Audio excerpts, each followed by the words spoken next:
আপনি খান। ফাহাদ, এটা মুড়ি খা, আমাদের বৌমা বানিয়েছে, খুব মজা।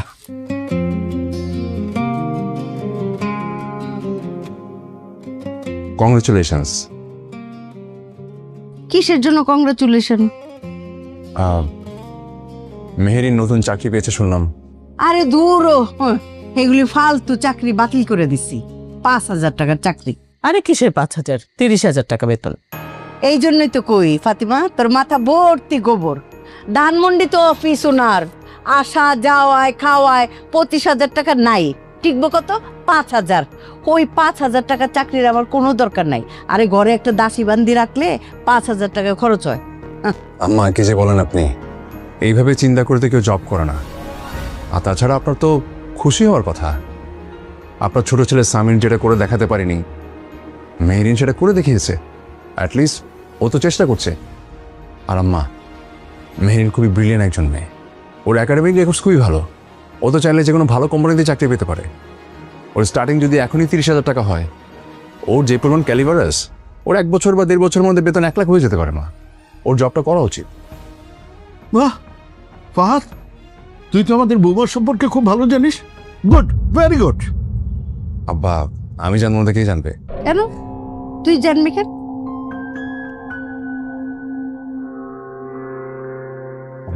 না মানে, ও তো সামিরের বউ। সামিরের বউ মানে তো আমার ছোট ভাইয়ের বউ। আমি তো খোঁজ খবর নিবই, তাই না?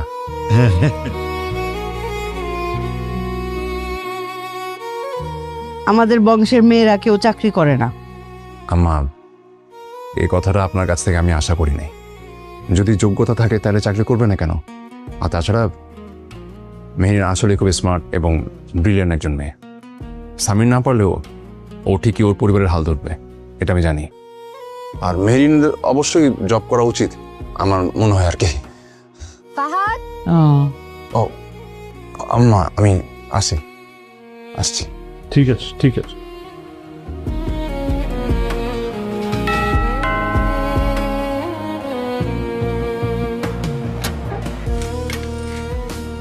আসসালামু আলাইকুম।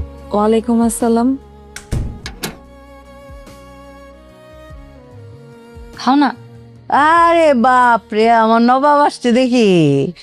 বাংলা শেষ নবাব নচিকেতা স্যার, কি অবস্থা সাম্রাজ্যের? এই চায়ের দোকানে আড্ডা দিচ্ছিলাম মিজুর সাথে। আজকে কোন গানটা গাইছেন নচিকেতার? আম্মা, আজকে তো আমি গান গাই নাই। হায় হায়, তাইলে আপনার সাম্রাজ্য টিকবো কেমনে? হ্যাঁ, নেন মুড়ি খান। তোর বউ